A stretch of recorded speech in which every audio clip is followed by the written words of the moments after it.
Buenos días a todos. Bueno, educación patrimonial.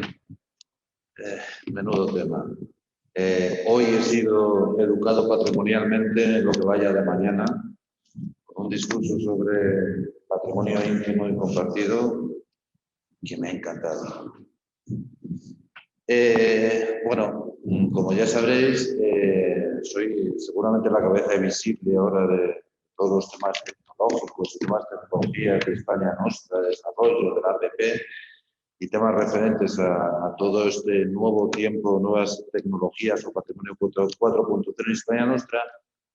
Y seguramente, pues, mi introducción esperaréis pues, que hable de Elon Musk, de Steve Jobs, de Bill Gates. Pues no. Voy a empezarla con dos personas que fallecieron ya hace muchísimos años y que son de principio del siglo XX, y que yo creo que tienen un punto de actualidad que viene muy acorde al tema de la educación patrimonial. Uno se llamaba Abraham Maslow. Bueno, es un tema recurrente en mis exposiciones y ya he explicado en varias ocasiones. Este hombre fue padre de la psicología humanista. Así dicho, a bote pronto, suena muy grandilocuente. Se atrevió a jerarquizar las necesidades humanas allá por el año 1943, el orden de hace 80 años más o menos. Y en esta pirámide de Maslow, él jerarquizaba, como os decía, estas necesidades humanas, poniendo en la base de esa pirámide las necesidades fisiológicas y en lo más alto la necesidad de autorrealización, por medio el reconocimiento, la afiliación, la seguridad. Y bueno, la educación patrimonial, como parte de lo que es la conservación del patrimonio, pues tiene que saber un poco en qué punto colocamos nosotros al patrimonio en nuestro día a día dentro de esa pirámide. Es evidente que cuanto más en la base consigamos poner ese patrimonio, pues más cerca estaremos de que el interés que pongamos en el patrimonio, a través, entre otras cosas, de la educación patrimonial, será mayor. ¿Sería posible poner el patrimonio al nivel de las necesidades fisiológicas? Bueno, pues con esta mesa, que gentilmente Bárbara tuvo la atención de ponerle como nombre experiencias, que me deja el campo abierto a poder contar lo que me dé la gana, pues voy a intentar demostrar que sí, que el patrimonio lo podemos llevar a unos niveles en donde es capaz de suministrar a las personas medios pues, para esas necesidades fisiológicas, para poder cubrir las necesidades de seguridad, de afiliación, y que no hace falta que el patrimonio ocupe esa cúspide de la pirámide en cuanto a autorrealización y reconocimiento público. La otra persona de la que os quería hablar, que también está vinculado con el tema de la educación patrimonial, es un escritor húngaro que también murió hace muchísimos años. Este nació a principios del 20, tan al principio que creo que fue en 1901, y se llama Sándor Márai. La última vez que me tocó presentar unas jornadas de español, justo me estaba leyendo un libro de este escritor húngaro, que se titulaba La mujer justa, y en una de las disertaciones ya cité que este hombre había hecho una clasificación del periodo vital humano en 4 etapas que me llamaron mucho la atención y que yo creo que vamos a conseguir, si no cambiarle el sentido, por lo menos darle una visión distinta a la que él le dio. Él clasificaba la vida de cualquier persona en 4 etapas. Una, la del aprendizaje; otra, la de la pasión; otra, la del trabajo; y una última, que era la soledad. Este planteamiento básico, que es bastante discutible, sobre si la vida puede ser dividida en estas 4 etapas, que tampoco parecen que sean muy complementarias entre ellas, tiene una lectura interesante desde el punto de vista de la educación patrimonial, y es qué es lo que pasaría si estas etapas de aprendizaje se prolongasen durante más periodo vital que esa 4ª parte del periodo, por así simplificarlo, del periodo de vida.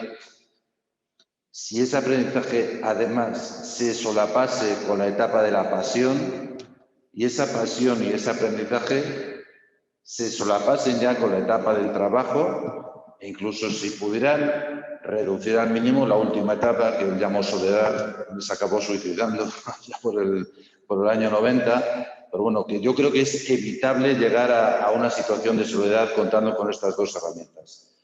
Si juntamos las dos ideas, entre ellos nada tenían que ver, uno estadounidense, otro húngaro, sí que eran coetáneos, pero poco más, pues quiero presentaros 4 proyectos en donde la pasión es una parte muy importante del proyecto. La pasión como parte de esa educación patrimonial que si no existiese, pues seguramente sería muy difícil de alcanzar.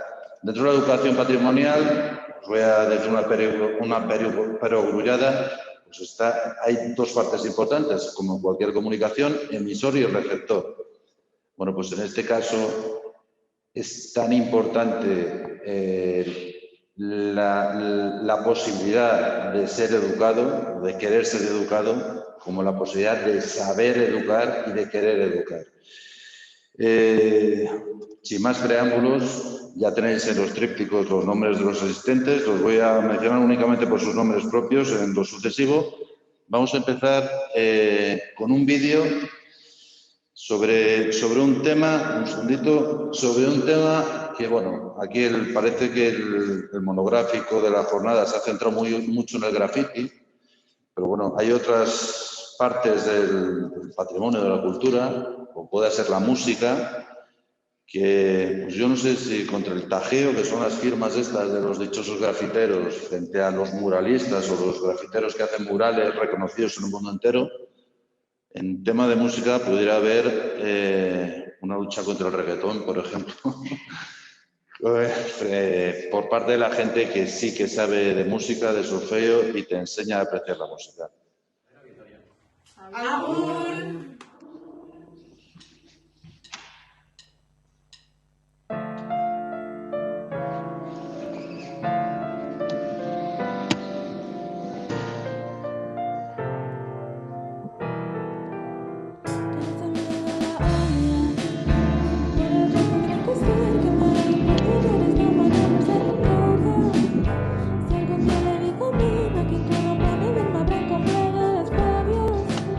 Caminito de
Bueno, a mi izquierda, David Sierra, director del área social de 7 Estrellas, nos va a contar en qué consiste el proyecto de 7 Estrellas vinculado al patrimonio musical.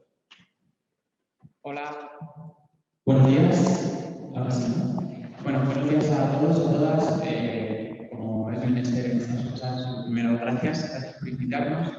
Y lo que acabáis de ver es un grupo de chicos y chicas, en este caso de Vitoria, que participan en el proyecto del ensayadero, que es la experiencia que os venimos a contar hoy. Es una experiencia muy emocionante y aunque parezca que su calidad es poca, cuando os cuente que su trayectoria musical parte desde cero y apenas llevan 4 o 5 meses, pues yo creo que el valor de lo que acaban de hacer es muchísimo, ¿no? Y hay que ponerlo pues, en valor y en el contexto adecuado. Evidentemente, en nuestro proyecto, y ahora sí que te agradecería que pudieras poner la presentación para que así podáis seguir un poco el discurso y que en cualquier momento, si quierais oportuno, pues me vas contando, Juan, como me decías, me vas haciendo alguna pregunta si lo consideras.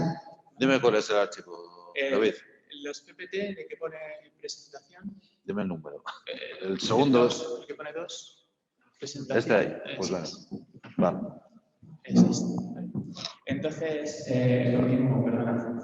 El ensayadero, ¿cómo surge el ensayadero? El ensayadero es un proyecto educativo de creación socioeducativa en la que utilizamos el patrimonio cultural para trabajar con chicos y chicas en situación, en contextos desfavorecidos, en situaciones de riesgo, y a través de ellos provocar una transformación social, no solamente en ellos mismos, sino también en el entorno, en sus centros educativos, en sus familias y en el ámbito comunitario, ¿no? Porque trabajamos a partir de ellos. Esto es lo que os contaba ahora mismo. El ensayadero surge en un primer momento en colaboración con... Seguramente entonces las personas que estén en streaming me han oído fatal todo lo que les he contado hasta ahora. Bueno, si hay algo que pueden preguntarme y así a los que estéis aquí nos abordo más, ¿vale?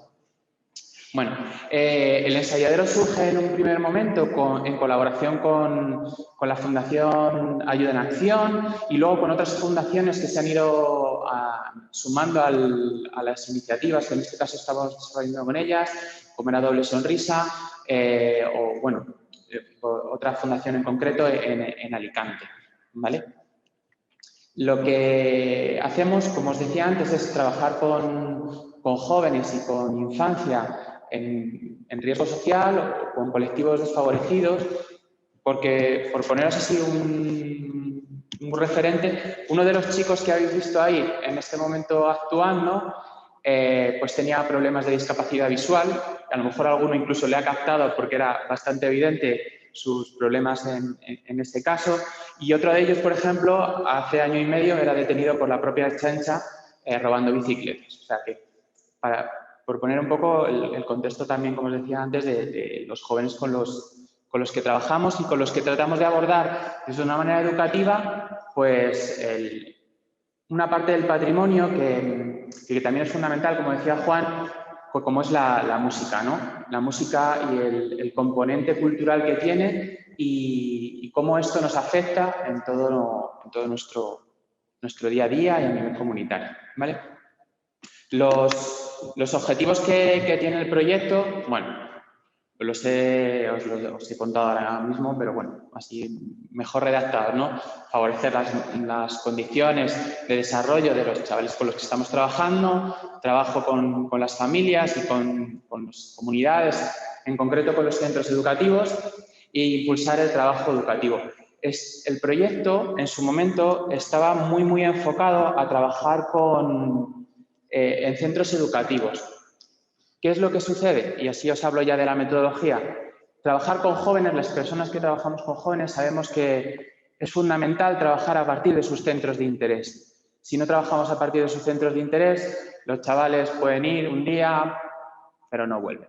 Si no les interesa, si no les motiva el tema que les estás proponiendo, pues es muy difícil trabajar con ellos, ¿no? Porque no vuelven, entre otras cosas. Entonces, La música, para trabajar con jóvenes, es evidente que es uno de sus centros de interés. ¿Qué es lo que hacemos? Trabajar con los centros educativos creando un espacio, que esta es la parte más compleja porque requiere un componente económico, depende del contexto en el que nos pongamos, bastante amplio, ¿no? Pero como habéis visto, lo que era un aula que estaba poco utilizada en su momento, ahora mucho por los temas de COVID, pero que adaptarla. Y bueno, lo que hacemos con las aulas es que trabajamos con ellos. Adaptamos el aula para que sea su local de ensayo. Por eso el nombre que le pusimos del ensayadero. De manera que lo que hacemos es crear grupo. El grupo es fundamental, les hace sentirse más partícipes de todo y participan en la toma de las decisiones de todo lo que se aborda, ¿vale?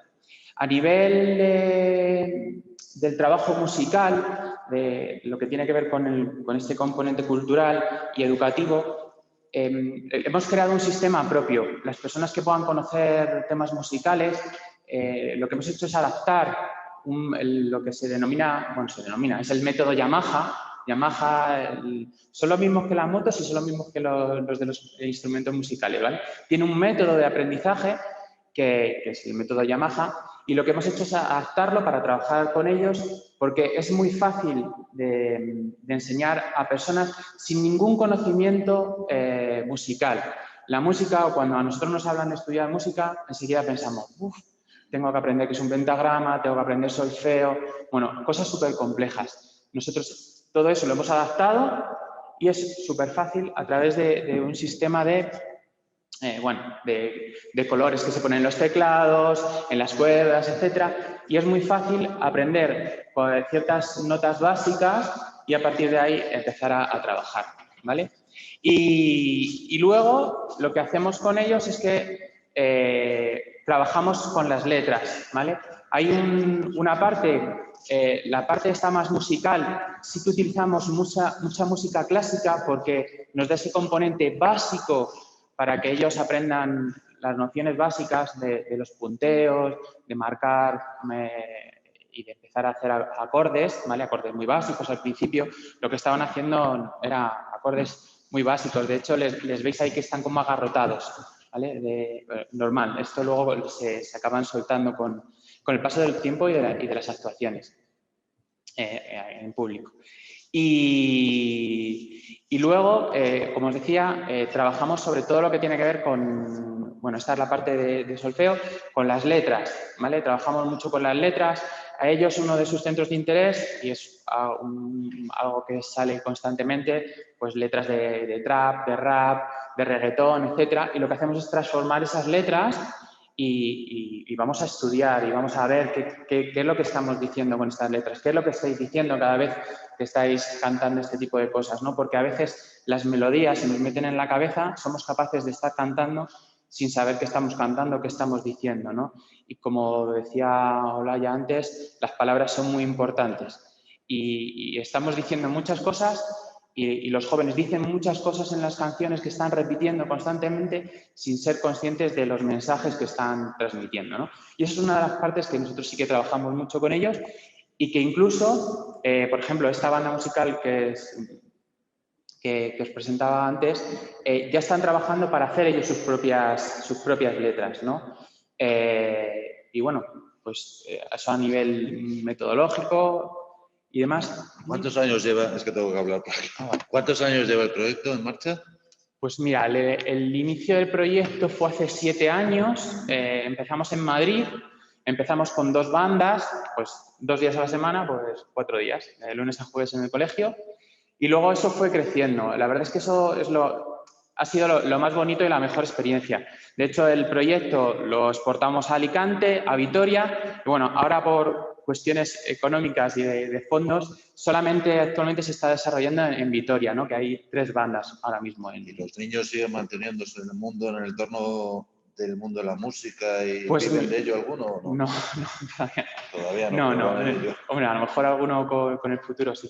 Pero sí que es algo muy interesante, por ejemplo, en el proyecto de Madrid, que ahora mismo pues por los fondos económicos no se puede estar llevando a cabo, los chavales han seguido, aun yéndose al instituto y saliendo del colegio, han seguido yendo al colegio y pidiendo permiso a la dirección del centro para poder seguir yendo y ir a ensayar.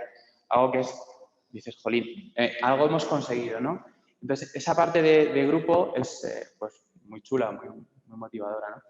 Y bueno, luego el trabajo que se viene desarrollando con ellos, el ejemplo que os contaba antes del chico que había participado en distintos actos vandálicos y bueno, detenido por la chancha, concreto pillado robando bicis, pues ahora mismo, o sea, no pensaríais que ese chico, si os lo presento y habláis con él y le veis en el grupo, o sea, la misma directora del centro hace una valoración de, joder, es que hasta su rendimiento académico ha mejorado, ¿no? Lo que aportamos nosotros es que la música ayuda mucho a la concentración, a la capacidad de responsabilizarse, porque los instrumentos, a pesar de que son muy caros, se los dejamos llevar a casa. O sea, las personas que podáis haber participado o sabéis tocar algún instrumento, sabéis que es constancia, es muy rutinario, es constancia, repetir. Entonces, si fueran una vez a la semana, una hora a la semana, no conseguirían avanzar tanto como han avanzado, ¿no? Para poder llegar a cantar. Yo recuerdo haber dado yo mismo clases de guitarra que fui incapaz de acabar tocando ni siquiera el Sweet Home Alabama y entraba dentro de mi fase de autorrealización, de esta cúspide de la pirámide. Sí. Lo siento, no puedo hablar de cara a todos. Estos niños no creo que estén en lo alto de esa pirámide, sea un tema de autorrealización, ¿no? Estaría más en la base. O sea, han puesto de actualidad al señor del siglo pasado. Sí, efectivamente. Si lo miras desde ese punto de vista, no es una demanda de ellos. Cuando uno habla con la pirámide de Maslow, y la hemos estudiado en las carreras y demás, el último escalón, que es el de autorrealizarme, es ya una elección propia.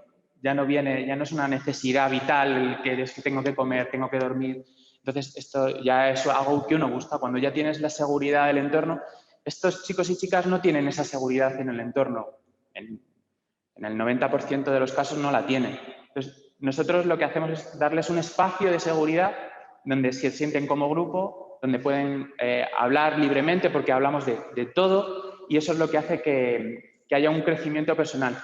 Realmente lo que creamos son bandas en el sentido de, no en el carácter peyorativo que pueda tener la palabra, sino son bandas de verdad, es un grupo lo que se generan. Son grupos que entre ellos son muy dispares en muchos de ellos, porque se sacan 2 o 3 años en algunos de los casos, diferentes cursos, diferentes realidades, etcétera. Por ejemplo, aquí, este es en el colegio Samaniego, para quien conozca Vitoria en concreto, y aquí es un colegio, instituto de línea 5, o sea, que es que tiene muchos alumnos dentro de... Última pregunta, porque te voy a echar ya para el siguiente. ¿Eres músico tú? No. ¿Por qué? ¿Por qué enseñas? ¿Por qué montasteis 7 estrellas? Bueno, nuestra entidad nos dedicamos a la intervención socioeducativa y lo que nos gusta mucho es trabajar con chicos, con chicas. Cuando preguntaba antes la participación, trabajamos mucho a través de la participación, es uno de los gérmenes que nosotros tenemos dentro de nuestra entidad. Y el trabajar en concreto a través de la música surge porque, bueno, en esta colaboración que manteníamos con Ayuda de Naciones, vamos a buscar ese centro de interés que os contaba antes, que a los jóvenes les mueve mucho y que se nos escapa. Nosotros gestionamos también, por ejemplo, centros de juventud y veíamos que los jóvenes venían, estaban un rato, se iban, no éramos capaces de crear ese vínculo. Y con este proyecto hemos generado unos vínculos que estamos enganchando a esos chavales, ¿no? Entonces, de ahí surge, pues tratando de innovar y decir, la música, si es que lo que piden ellos es eso, espacios donde tener música y compartir. Entonces, ahí. De hecho. Bueno, una cosa yo creo que queda clara y es que David tiene esa cosa que decía Sándor Márai que era necesaria, pasión. Porque si David, sin ser músico, se está dedicando a estos temas, es porque de verdad cree en ello y quiere sacarlo adelante. A ver, ahora dentro del orden que mentalmente me he hecho yo de esta mesa, que no es mesa redonda,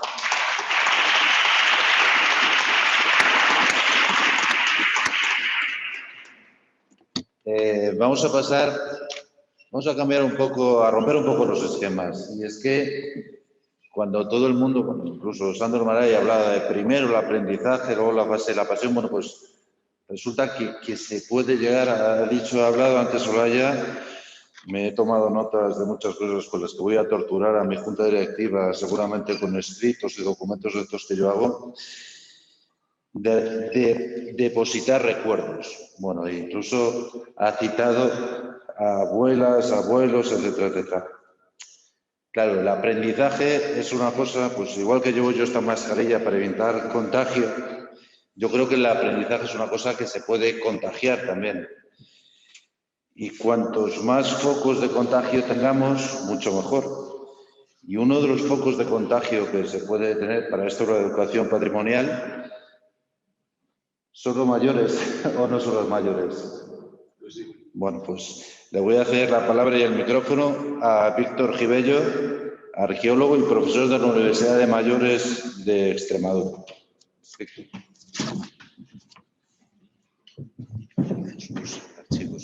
Sí, el primero, por favor. No sé si decir ya buenos días o buenas tardes. A mí me dijeron que hasta que no se comía eran buenos días y desde entonces he seguido esa pauta, pero hay quien cree que a partir de las 12 comienza esa segunda parte del día, ¿no? Muchísimas gracias por la invitación para poder compartir esta jornada con vosotros. Es un gusto estar aquí, en estas tierras jienenses con las que me unen muchos lazos sentimentales. Volver a Alcalá la Real después de hace varios años que no la visito es un lujo. Y me planteaba, Juan, la posibilidad de hablar sobre experiencias, sobre patrimonio, y yo os voy a contar la que vengo realizando desde hace algunos años, ¿no? Bueno, comienzo con este guiño jienense, en estas magníficas cuevas de Giribaile, un yacimiento arqueológico espectacular, y en el que ya os hago el guiño en torno a el motivo que me lleva a estar aquí para hablar de patrimonio, y es el amor. Es una palabra que se dice muy poco y que cuando se dice suele ser de forma vaga, no precisa, y debemos emplearla más, pero no como algo arbitrario, sino como algo verdadero. Y esto es una historia de amor relacionada con el patrimonio. El patrimonio es un puente que nos conecta con el pasado, pero también con el futuro.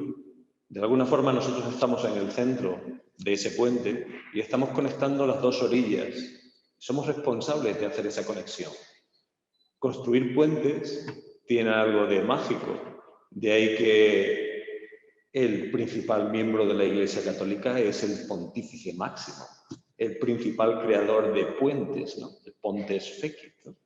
Así que debemos considerar el patrimonio como un puente, pero también como una puerta que nos abre a otra realidad que nos está esperando. Habitualmente consideramos que el patrimonio nos habla del pasado y desde mi punto de vista es una percepción no acertada. El patrimonio es presente, porque es presente el tiempo en el que nosotros lo trabajamos. Eso no significa que no tomemos los ecos del pasado relacionados con los vestigios y con los elementos culturales inmateriales que nos vienen legados de las generaciones que nos han precedido, pero es siempre presente ese pasado.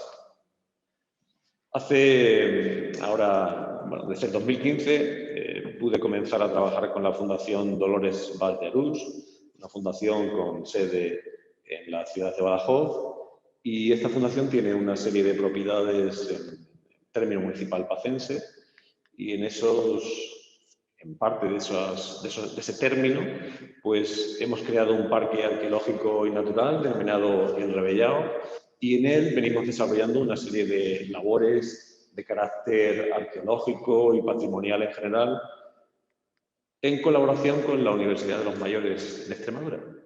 Esos son mi equipo de trabajo en el yacimiento arqueológico. Son las personas con las que desarrollamos una labor increíble, colaborativa, en la que ellos entregan toda su energía, entregan todo su tiempo para el bien social, porque al fin y al cabo toda intervención patrimonial repercute en la colectividad, ¿no? Es un lugar para intercambio de generaciones, un lugar en el que los mayores comparten espacio y vivencias incluso con los más jóvenes. Tienes una camiseta madridista, Juan. En ese lugar hablamos de arqueología desde el mundo neolítico hasta la Baja Edad Media y hablamos también de aspectos antropológicos. En ese caso estamos explicando la vida de las generaciones que nos han precedido en la elaboración de un chozo tradicional.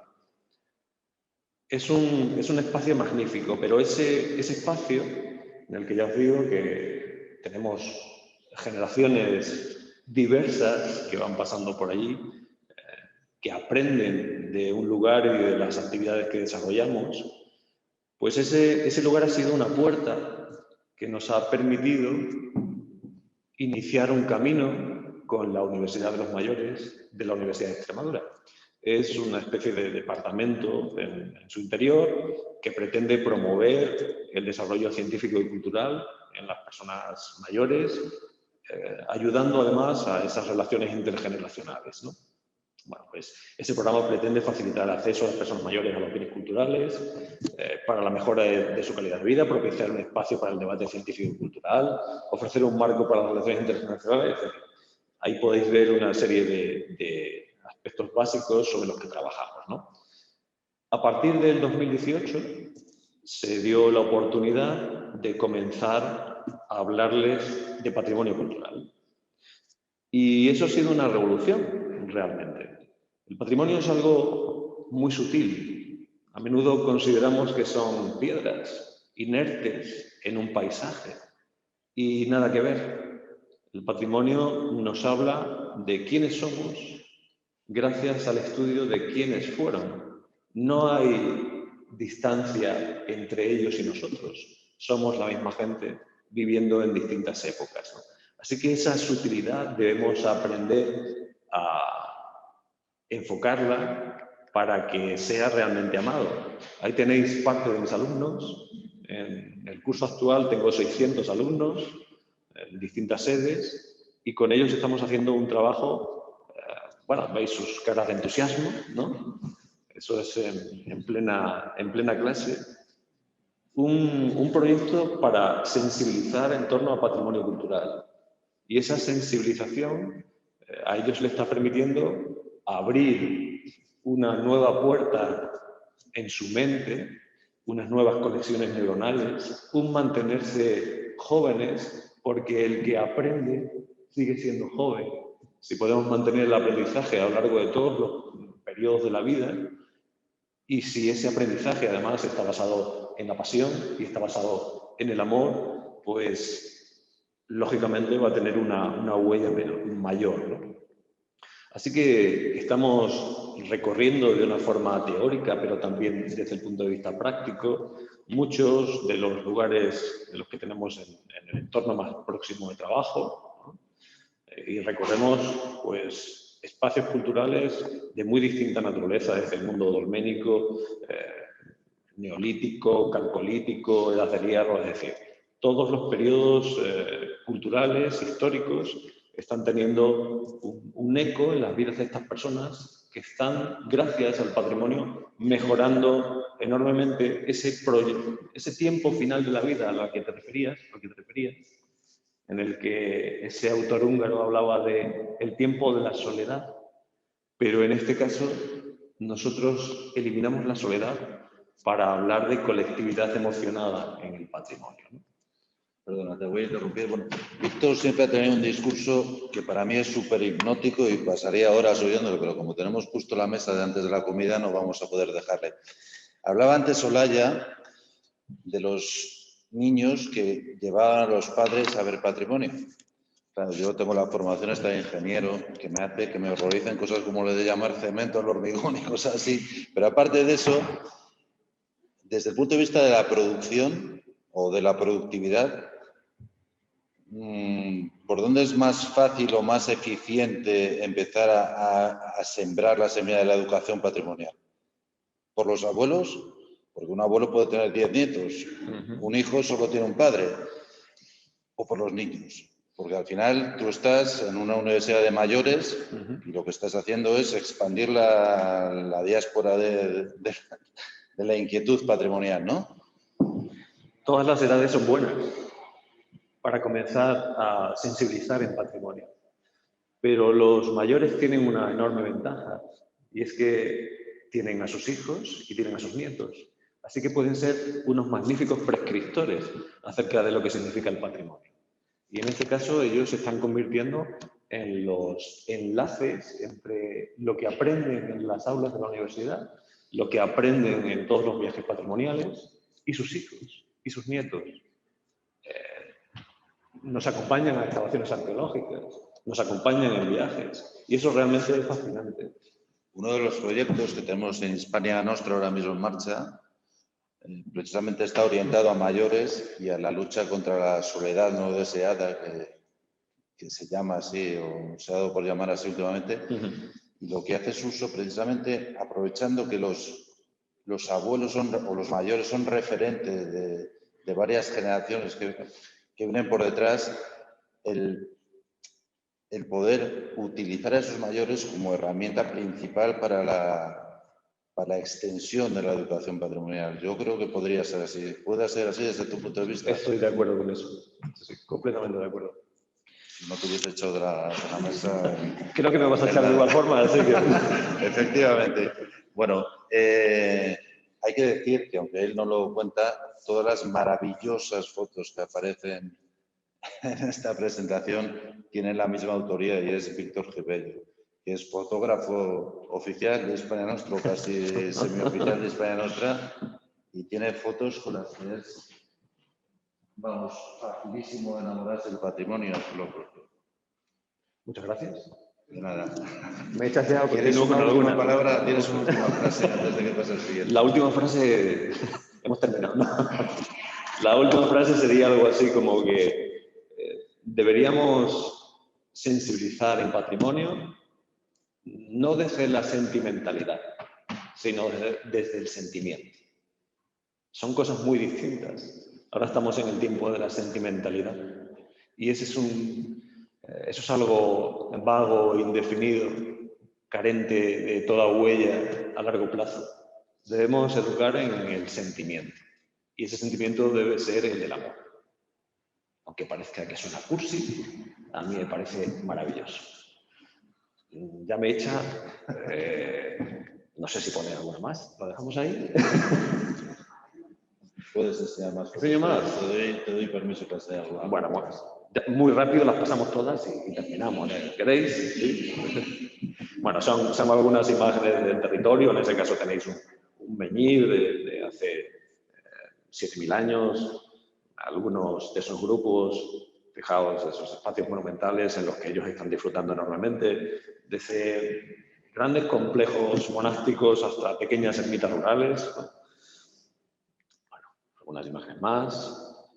Esa la he traído por ti, que se ve que eres ingeniero y los puentes te encantan, ¿no? Y quizás hay alguna más sobre puentes. Bueno, ahí tienes ese magnífico puente que creo que conoces ya, ¿no? Y bueno, terminamos.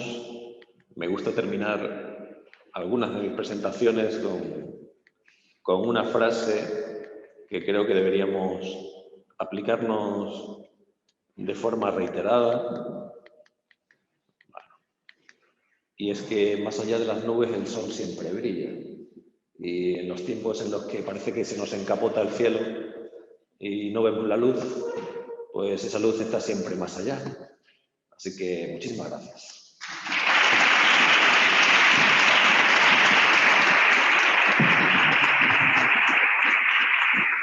Bueno, ya va el segundo apasionado de la mesa redonda. Vamos con el tercero. Bueno, son dos personas que vienen a hablarnos ahora de otro proyecto bastante singular y referente a las buenas prácticas del patrimonio, la educación patrimonial, son Miguel Ángel Herrera Gutiérrez, alcalde de Genaiguacil, y Francisco Rueda, que se me tapa entre mis notas aquí en las notas, que es comisario y asesor científico de Genaiguacil, Pueblo Museo. Nos van a hablar de un proyecto que en principio pudiese parecer un proyecto bastante fácil de llevar a cabo, pero que es un proyecto que surge de una idea personal y específica de una persona que soñó algún día en que su pueblo se podía convertir en algo así. Miguel Ángel, te cedo el micrófono. Bueno, establecido el orden, no sé si querías hablar tú primero, ¿no? Con este tienes aquí la presentación. Hola, muy buenas tardes. Bienvenido. En primer lugar, quiero dar las gracias a Hispana Nostra por invitarnos, como siempre, y sobre todo también al Ayuntamiento de aquí, de Alcalá Real, que es un lujo estar aquí con todos vosotros. Nos acompaña Juan Francisco Rueda. Para mí es como si fuera parte de la familia y creo que esto es un claro ejemplo de cómo los sueños, la pasión puede transformar la vida de un pueblo. Genaiguacil es un pueblo integrado dentro del Valle del Genal. Somos 15 municipios, somos una de las zonas más afectadas por la despoblación en Andalucía. Llegamos a perder el 70% de la población y gracias a este proyecto de Genaiguacil Pueblo Museo, pues estamos recuperando toda la población. Bueno, os paso con Francisco Rueda para que se presente. Y bueno, os vamos a explicar en qué consiste nuestro proyecto. Buenas tardes, gracias a todos, gracias a Hispana Nostra por la invitación. Lo comentaba Miguel Ángel, ¿no? Genaiguacil es un pueblo muy pequeño, apenas 500 habitantes, justamente en una de las provincias más densamente pobladas de España, ¿no? Justo al otro lado de Sierra Bermeja pues hay una franja litoral donde viven casi 2 millones de personas y al otro lado pues hay pueblos que están perdiendo pues 2/3 de su población, ¿no? Es una zona de difícil acceso. Hoy hemos tardado más en llegar, tardamos menos en llegar a Alcalá Real desde Málaga que desde Málaga a Genaiguacil, para que os hagáis una idea, a Sevilla, a Cádiz, a Almería, con eso os podéis imaginar. Está en una zona de alto valor ecológico, entre parques naturales, reservas de la biosfera y el último parque nacional que se ha declarado, que es el de la Sierra de las Nieves. Pensad que el 98% del término municipal de Genaiguacil es masa forestal de alto valor ecológico. Por desgracia, este verano tuvimos un incendio verdaderamente catastrófico que se dio por delante casi que 9.000 hectáreas de bosque. ¿Y qué ha pasado en Genaiguacil? Pues, como decía Juan, como decía Miguel, gracias a la pasión se ha convertido la cultura, unida a la tradición, unida a la naturaleza, en un auténtico motor de cambio, un auténtico eje de transformación, podríamos decir, siempre sin pervertir la identidad y aspirando a una economía, digamos, del bien común, ¿no?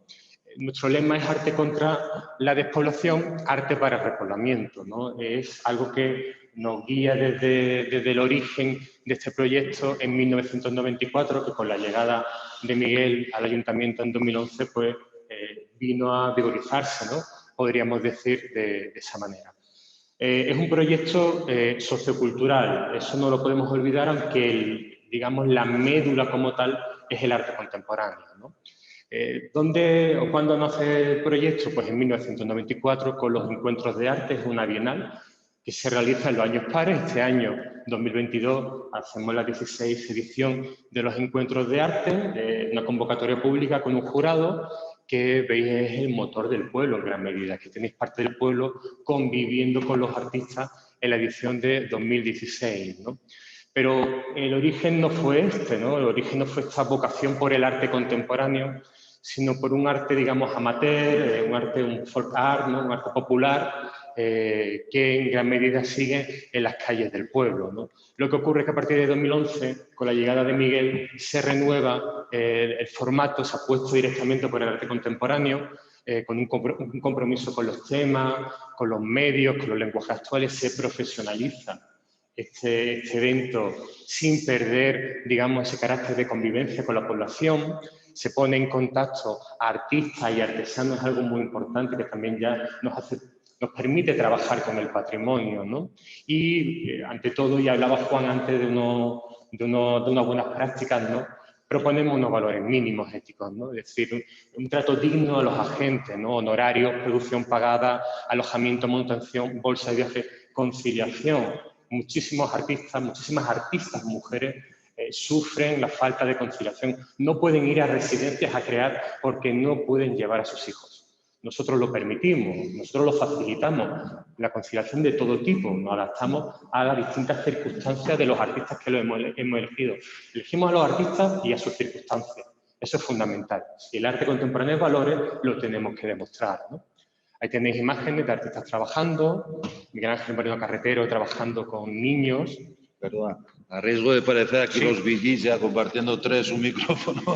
Una pregunta, ¿todo esto, eres artista o no, Miguel Ángel? No, bueno, yo, claro, para mí era todo extraño porque, primero, la política nunca fue parte de mi plan de vida, tampoco fue ni un sueño. Yo soy empresario, pero claro, siendo empresario también tengo pasión por mi pueblo. Yo fui uno de esos niños que con 13 años pues se tuvo que ir de Genalgocil para estudiar. Me fui también a Londres, ve la visión, pero siempre lo que más añoras es regresar a tu pueblo, ¿no? Después, pues bueno, de muchísimo tiempo luchando a nivel empresarial en Genalgocil, pues hay una propuesta de que me presente a la alcaldía, se ganan unas elecciones y es en este momento, en 2011, cuando nace Arte Vivo, porque es una necesidad, como decía Juan Francisco. Ves que tu pueblo va decayendo, 15-20% de caída anual, tenemos que frenar esto. ¿Qué tenemos en Genalgocil? Ya tenemos el inicio de algo, de una semilla, que eran los encuentros de arte que se habían iniciado en el año 94.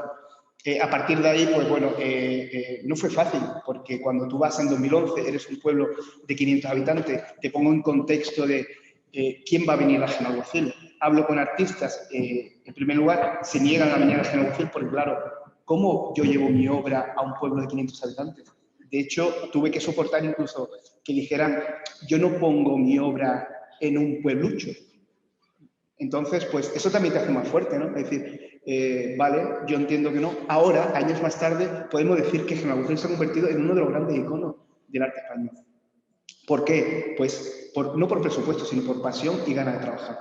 Otro proyecto que nació también, que era otra alternativa, gracias a amigos, familia, como es 20 proyectos, que tiene una galería en Murcia, que vienen a Genalgocil y se implican también de esa energía que teníamos, generan un proyecto donde el medio es la luz. Por eso ahí vemos obras de Maldonado, bueno, trabajando sobre la luz, ¿no? Utilizando la luz del sol para que genere diferentes arcoíris, uno en la iglesia y otro en una de las casas del municipio, ¿no? Es decir, gracias a esto, pues hemos pasado de estar perdiendo 15-20% de población a 2018 empezar a recuperar 3-4%. Aquí podéis ver en la gráfica, ¿no?, la cantidad de artistas que ya han pasado más de 250 artistas por Genalgocil. Hemos conseguido llegar a ser uno de los pueblos más bonitos de España, como el patrimonio, el arte contemporáneo forma parte de ese patrimonio andaluz, creando, pues bueno, economía circular. Yo creo que Juan Francisco, como comisario, era un reto, ¿no?, venir a Genalgocil. Era un reto y era un regalo para los comisarios que trabajamos con instituciones pues, situadas en ciudades, grandes instituciones, profesores de universidad, que sí que sentimos que podemos transformar algo, pero hasta que no llegas a Genalgocil no comprendes la capacidad de transformación que tiene verdaderamente la cultura y el arte contemporáneo, porque es que modifica la vida de las personas. O sea, consigue frenar la despoblación de un pueblo y desde 2019 este pueblo crece del orden de un 4 o un 5% de habitantes todos los años. Es decir, está dando de comer no solo al pueblo la cultura, sino a todo el Valle del Genal. Y lo hace gracias a la apuesta decidida de un pequeño pueblo de 500 habitantes por el arte contemporáneo. Tenemos una colección de 350 obras. Un ayuntamiento de 500 habitantes adquiere arte contemporáneo en España, lo que no hacen las grandes ciudades, por desgracia, en nuestro país. Y eso es algo verdaderamente no heroico, ya es titánico, podríamos decir, ¿no? Tenemos un museo, el Museo de Arte Contemporáneo Fernando Centeno López. Es un proyecto sostenible en todos los aspectos y es sostenible medioambientalmente, como estáis viendo, ¿no? Vivimos en un lugar paradisíaco, nos sobran, nunca sobran, pero nos sobran horas de luz solar y el museo se alimenta. De hecho, cuando sale el proyecto de sostenibilidad del museo era cuando aún había impuesto el sol. Yo decidí hacerlo aunque fuera ilegal porque entendía que un pueblo de 500 habitantes no podía pagar una factura de 1.500 euros de un museo. Afortunadamente, yo creo que el universo es sabio y cuando se iba a iniciar la obra ya se aprobó la ley donde nos permitían utilizar energías renovables, como en este caso la fotovoltaica. En el museo tenemos una programación expositiva de producción propia, es decir, no recibimos proyectos de otras instituciones que quieren pagarnos así con esas migajas, porque este es un proyecto único de un pueblo de 500 habitantes. No tenemos apoyo ni de Diputación Provincial, ni de Junta de Andalucía, ni del Gobierno central. Nos quieren pagar con proyectos que van dando vueltas por los demás pueblos, sin atender a la realidad de nuestro pueblo. Por eso, ahí radica también en parte el éxito de este proyecto, porque escuchamos al pueblo y a nuestro patrimonio. Entonces, es un proyecto que nace de un alcalde de un pueblo de 500 habitantes, ¿no? En 2019 tuvimos el último año de normalidad, tuvimos 20.508 visitantes en el museo. Para que hagáis una idea, el C3A de Córdoba, la tercera ciudad de Andalucía con 350.000 habitantes, un edificio que costó cerca de 30 millones de euros y que tiene un presupuesto altísimo, una capital de provincia central, tuvo en ese año 35.000 visitantes. Fijaos, por más o menos acercar las cifras, ¿no? Por ponderarlas, ¿no? Y aquí el motivo por qué nace la Fundación Genaguacil Pueblo Museo. Bueno, de hecho, hace escasamente 3 semanas, cuando el edificio del museo ha pasado a formar parte del patrimonio de una fundación, porque había que proteger el proyecto, había que proteger Genaguacil, y yo no quería dejar en manos de políticos, aunque yo sea alcalde, el proyecto de Genaguacil. Había que protegerlo, había que tener un equipo técnico. Estos son los diferentes programas que se han creado a través de la Fundación. Para mí es un orgullo poder dejar un legado en mi municipio y poder crear una alternativa para los jóvenes. Gracias al arte y la cultura, y hemos visto antes 20.000, pero es que desde el 2017 también estamos creciendo en un 30% en visitas anuales, pero no son cuestión de números, es cuestión de los perfiles que están llegando a Genaguacil. Artistas que están montando sus estudios allí, artesanos que, por ejemplo, un zapatero de diseño que estaba en Marbella, que se ha venido a Genaguacil y dice, vendo más zapatos en Genaguacil que en Marbella. Es decir, entonces, porque ya el perfil que viene a Genaguacil sabe a lo que se expone. Por lo tanto, vemos cómo es un proyecto que funciona y que lo quieren copiar. A mí es un orgullo que vengan alcaldes y alcaldesas de toda España a copiar el modelo Genaguacil, y me hace mucha gracia porque ellos, como tenemos muchísimo impacto en prensa, quieren copiar el éxito, el modelo de éxito, pero no quieren copiar el trabajo. Aquí hay muchísimo trabajo, la implicación de mucha gente. En el caso de Juan Francisco, que ha dejado su familia esta mañana, que se viene aquí a colaborar, y la verdad que es un claro ejemplo de cómo, sin presupuesto, y como dice siempre Juan Fran, también seremos pequeños, pero no menores. Bueno, Miguel Ángel, Juan Francisco, muchísimas gracias. Menos mal que le dio por la política, aunque no le guste, porque si no, nada de todo esto existiría. Devuelven el mando, que es que cuidado que no me lo quieres devolver.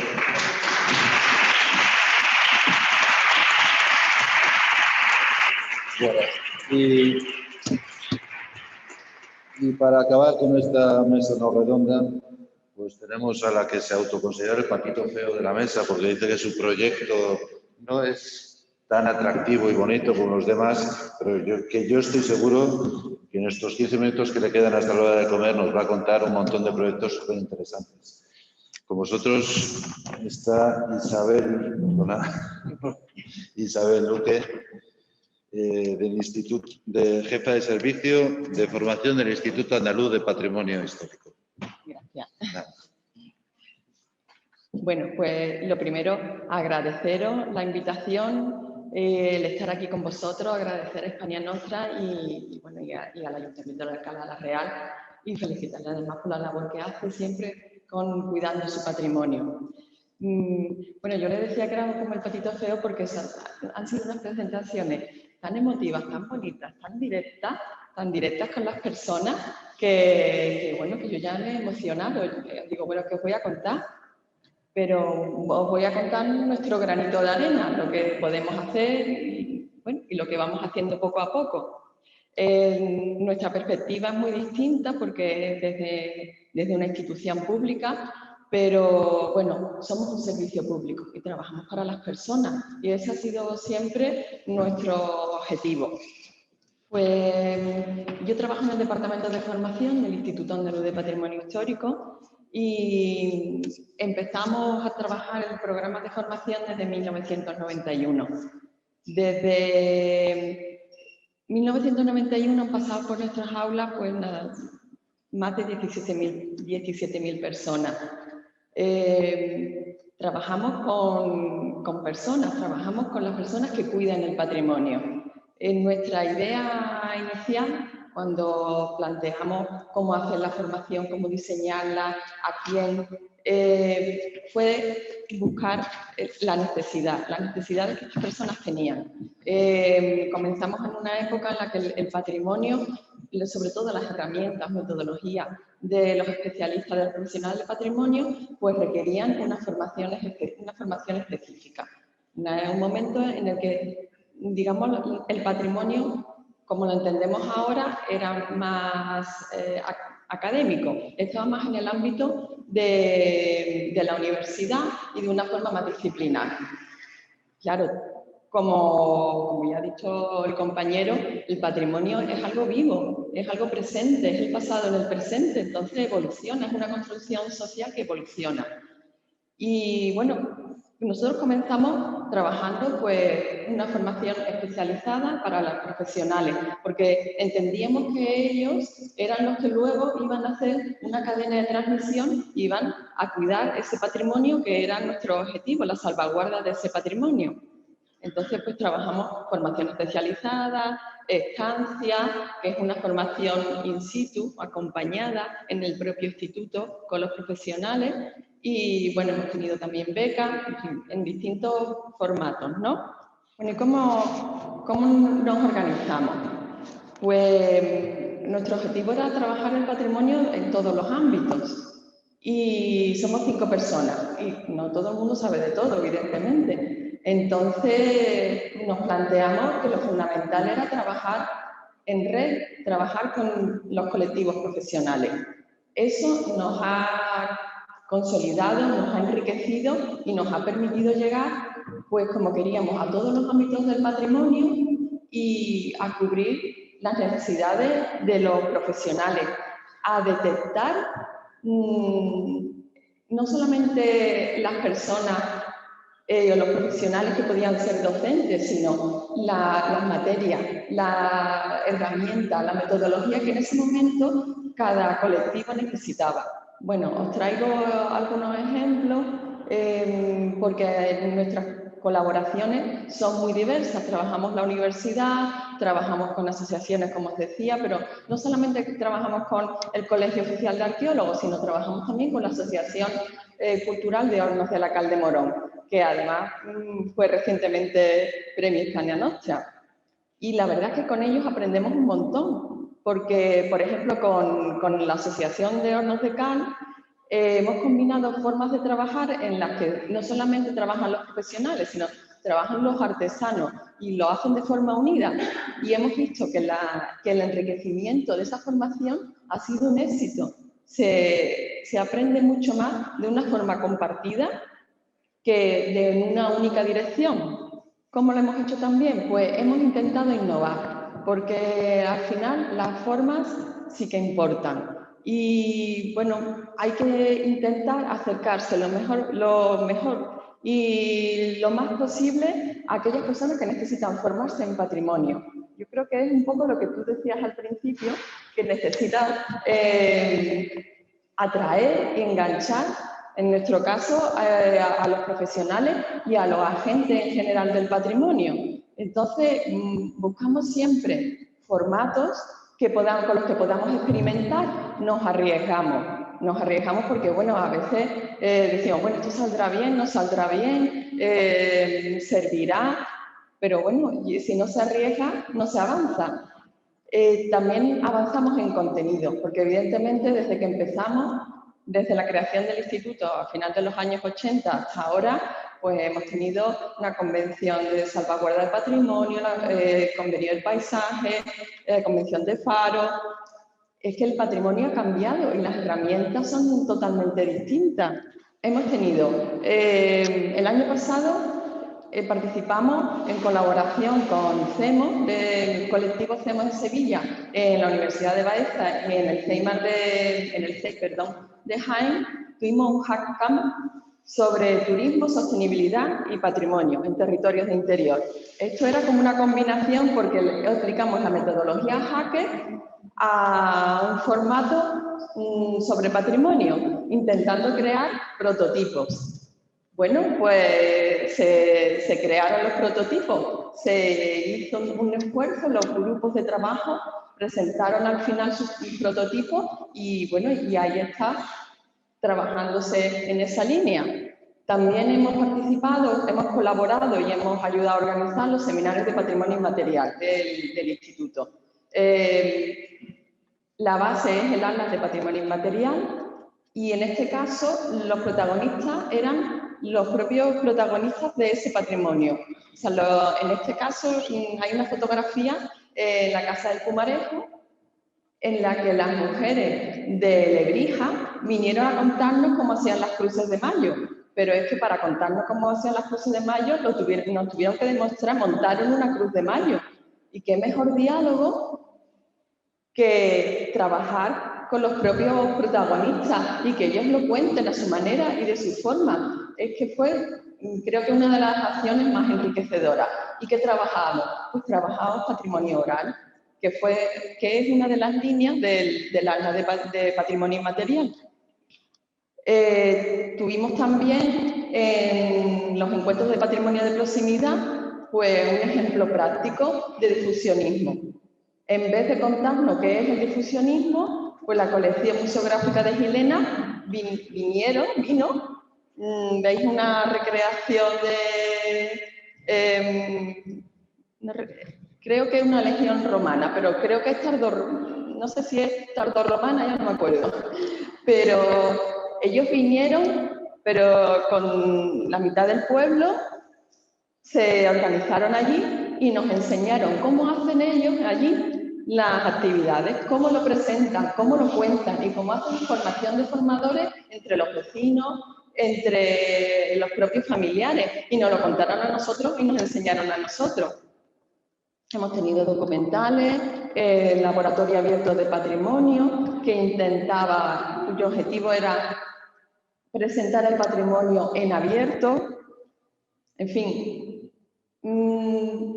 la innovación en los formatos yo creo que es importante porque no solamente innova, sino que avanza y te ayuda a conectar con otras realidades que se están viviendo ahora. Bueno, otra de las misiones del Instituto y del Departamento de Formación es transferir el conocimiento. La institución está reconocida dentro de la Agencia Andaluza de Conocimiento, es un centro de investigación y entonces ese conocimiento no se puede quedar en los talleres, no puede quedarse solamente en las publicaciones científicas. Tenemos dos grandes herramientas que son la formación y la revista PH. A través de estas dos herramientas intentamos que esa investigación salga siempre fuera. Vamos, ahora mismo creo que ningún proyecto de investigación que no contemple que tenga una parte de transferencia, pero hemos intentado que esa investigación en el ámbito que fuera y de la forma que fuera, porque hay muchas formas de hacer investigación también, no se quede nunca encerrada ni en la biblioteca, ni en los talleres, ni en los departamentos, sino que salga fuera. Y bueno, para eso contamos con los compañeros del instituto, que ha sido otro de los grandes apoyos para la formación. Porque, claro, trabajamos con personas, trabajamos con las personas que cuidan el patrimonio y trabajamos con las personas con las que convivimos, de alguna manera. Entonces, gracias a su colaboración, gracias a su trabajo, pues hemos podido hacer esta transferencia. Os pongo ejemplos de un curso que se va a dar ahora, que si veis unas maderas, pues eso es un curso de dendrocronología, que nos han propuesto las compañeras del Centro de Arqueología Subacuático. Es una línea de trabajo, de investigación que están llevando ellas y que quieren contar y que quieren presentar y que además solo trabajan ellas, porque centros de arqueología subacuático en España hay 2, me parece. Otra de las líneas fue el tiempo de tesis, en el que animábamos a todos los compañeros a que todo aquel que presentara una tesis doctoral la contara. La contara en abierto, la contara en formato online y presencial, pero se animara a que eso no podía quedarse solamente en el papel. El territorio, esto ha sido un gran reto, porque Andalucía es muy grande. Es grande, es difícil acceder, son más de 700 municipios, hay muchas personas que trabajan en patrimonio, hay muchas personas que lo cuidan y llegar a las necesidades formativas pues ha sido un reto. Está claro que la presencialidad no se puede perder y que tenemos que seguir yendo poco a poco, como podemos, a través de las redes que os hemos contado, de colectivos, de asociaciones, de apoyo con la universidad, de proyectos de investigación. Vamos poco a poco, pero también hemos optado por otra línea que ya iniciamos antes del COVID, en el 2000, que es la formación online. Eso nos ha permitido llegar pues, de forma mucho más directa a todos los profesionales, todas las personas que estén interesadas en patrimonio desde sus casas. Hemos pasado también, superado la comunidad autónoma y bueno, pues normalmente tenemos alumnos pues, y alumnas de toda España y ya de Latinoamérica. Nuestro límite en este momento es el idioma. ¿Hacia dónde vamos? Pues yo creo que hay un antes y un después desde el COVID, para bien o para mal, pero hemos avanzado en algunos formatos, en algunos acercamientos, en algunas proximidades, hemos cambiado mucho, nos hemos relacionado de forma muy diferente. Entonces, otro de los retos es la adaptación. Nos hemos tenido que adaptar y hemos tenido que trabajar con estos nuevos retos con los que nos hemos enfrentado todos, ¿no? Pues evidentemente la formación online ha sido básica. Como comentabais antes, hemos tenido que buscar de forma espontánea, como creo que hemos hecho mucho, cómo conectar desde mesas redondas virtuales, desde los cursos de teleformación que seguimos haciendo, desde encuentros. Ya no se concibe una sesión, una jornada, sin que haya una presentación en persona y otra online, como estáis haciendo vosotros, ¿no? Esa bimodalidad se ha convertido en la normalidad. ¿Y esto es una oportunidad para Andalucía, para extender al Instituto Andaluz por toda España o no? Porque puesto a estar online, un gallego podría estar escuchando perfectamente lo que vosotros contáis. Claro. O sea, que por España, ¿no? Bueno, nuestro objetivo es Andalucía, pero el patrimonio es algo universal. Yo creo que los conceptos y las personas y las herramientas y las metodologías son universales. Entonces, bienvenido sea todo lo que podamos compartir. Hemos tenido no sé si voy muy rápida o No. ¿voy bien? Que voy como eres el patito feo, no te estoy cortando, pero ya nos hemos pasado 4 minutos. Bueno, pues entonces ya con esto ya termino. Igual que os contaba que al principio trabajábamos para los profesionales del patrimonio porque entendíamos que era una necesidad, ahora hemos ido evolucionando, adaptándonos, cambiando. Y los profesionales, los agentes del patrimonio, es un concepto mucho más amplio. Es que la ciudadanía son agentes del patrimonio, es que los profesionales son agentes del patrimonio, es que las personas que están interesadas son agentes del patrimonio, los que quieren saber cosas sobre su entorno, sobre su proximidad, sobre el patrimonio más cercano de su pueblo, de su localidad, de su plaza, cuidan su patrimonio. Y nosotros creo que tenemos que trabajar también con ellos. De esta idea, de esta adaptación, surgen 2 proyectos que os cito aquí al final, que es el MOC, que es el patrimonio, un curso abierto y masivo, que es para todo el mundo, y es sobre patrimonio cultural de Andalucía. Intentamos que fuera algo muy introductorio, no nos ha salido, no ha salido introductorio, pero él recoge la experiencia de la institución de 30 años y participa prácticamente todo el personal del instituto. Así que yo creo que ha sido como un proyecto, como un colofón de conocimiento.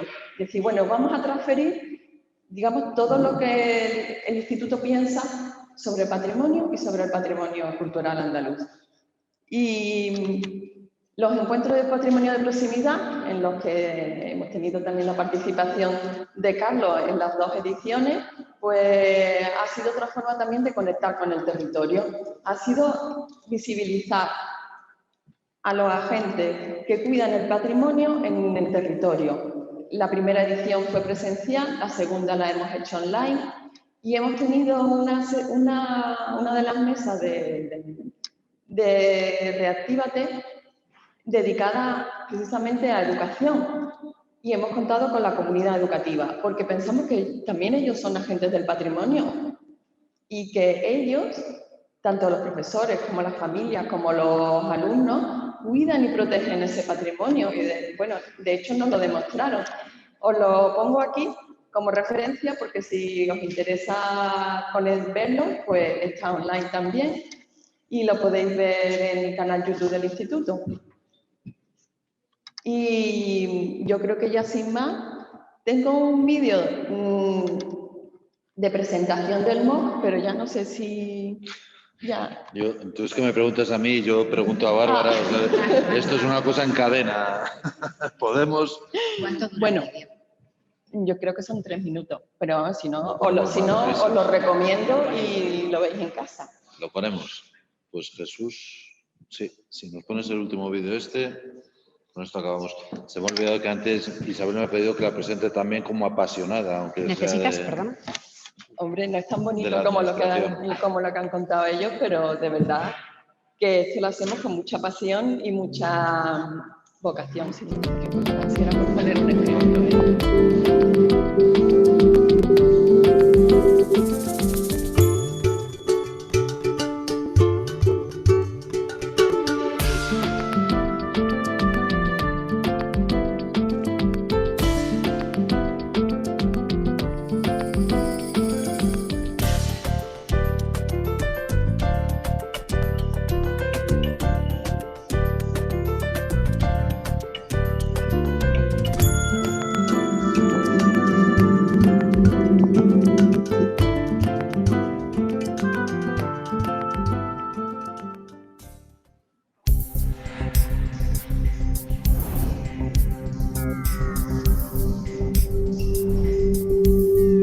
El patrimonio cultural involucra a toda la sociedad. Todas las personas somos responsables de su salvaguarda. Desde el Instituto Andaluz del Patrimonio Histórico, una entidad adscrita a la Consejería de Cultura y Patrimonio Histórico de la Junta de Andalucía en España, llevamos más de 30 años trabajando en su identificación, documentación, investigación, conservación, intervención, formación y difusión. Por eso hemos preparado este curso en línea, masivo y abierto, que aborda el patrimonio cultural como un concepto en continua transformación, vinculado a múltiples disciplinas. En él trataremos de mostrar la importancia, abundancia y diversidad del patrimonio cultural de Andalucía, herencia de nuestro pasado, poniendo de manifiesto el trabajo necesario que se desarrolla sobre él y los agentes que intervienen en su reconocimiento, en su defensa, en su valoración, en su conservación y en su disfrute. El curso ha sido diseñado para que cualquier persona con interés en el patrimonio cultural pueda iniciar su conocimiento, ampliarlo, afianzarlo o aplicarlo a su entorno laboral o social. Con lenguaje divulgativo y abundantes ejemplos del patrimonio cultural andaluz, está abierto a todos los públicos y será impartido por profesionales de los distintos ámbitos patrimoniales, fundamentalmente personal del Instituto Andaluz del Patrimonio Histórico, aunque también contaremos con colaboradores externos. Hemos organizado el contenido en 5 módulos más un módulo inicial o 0, en el que aprenderemos a manejarnos en el entorno digital necesario para el seguimiento y la superación del curso, incluyendo la plataforma MOOC y todos los requisitos tecnológicos necesarios. El módulo 1 nos presentará el significado del patrimonio cultural, sus inicios, su evolución y su definición actual. En el módulo 2 se hará un recorrido por los diferentes tipos y categorías del patrimonio cultural de Andalucía. El módulo 3 incidirá en la importancia de las diferentes tareas y perfiles que trabajan en la salvaguarda efectiva del patrimonio cultural. En el módulo 4 estudiaremos cuáles son los organismos que se ocupan del patrimonio cultural a diferentes escalas, incidiendo en Andalucía. Finalmente, en el módulo 5 terminaremos poniendo de manifiesto la fuerte relación que existe entre el patrimonio y la sociedad. En cada módulo encontraréis vídeos narrados por especialistas, contenidos teóricos y ejemplos de bienes patrimoniales andaluces. Además, en esta segunda edición aportaremos material complementario, tendremos un foro muy dinámico en el que intercambiar puntos de vista y organizaremos 2 encuentros digitales con expertos sobre los temas que más os interesen. Os invitamos a adentraros en el patrimonio cultural de Andalucía.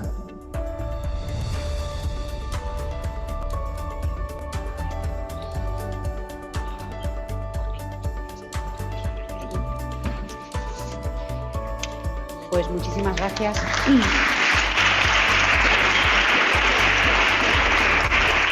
Bueno, muchísimas gracias a todos. Además, en el caso además también hablábamos de pasión, bueno, que de todos ellos, pero además Isabel ha hecho un esfuerzo también grande, que lo sabemos que a última hora para poder asistir.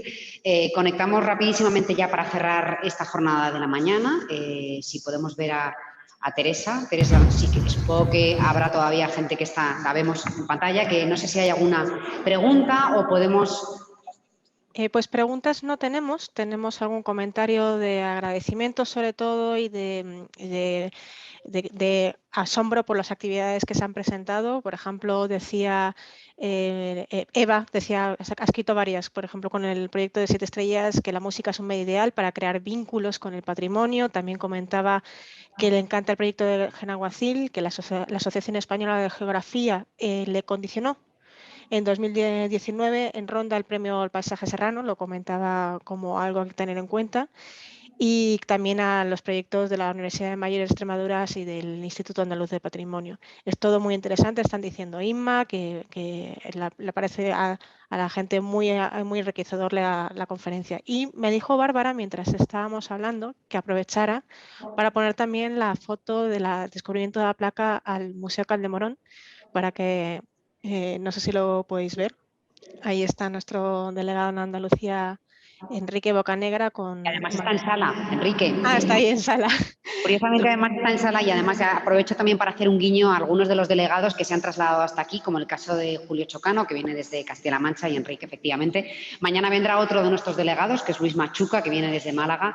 Y bueno, que al final esos reconocimientos, también hablaba Isabel de Manuel, que es un premio Europa Nostra y un premio Hispania Nostra. Tiene los 2 premios por la doble vertiente.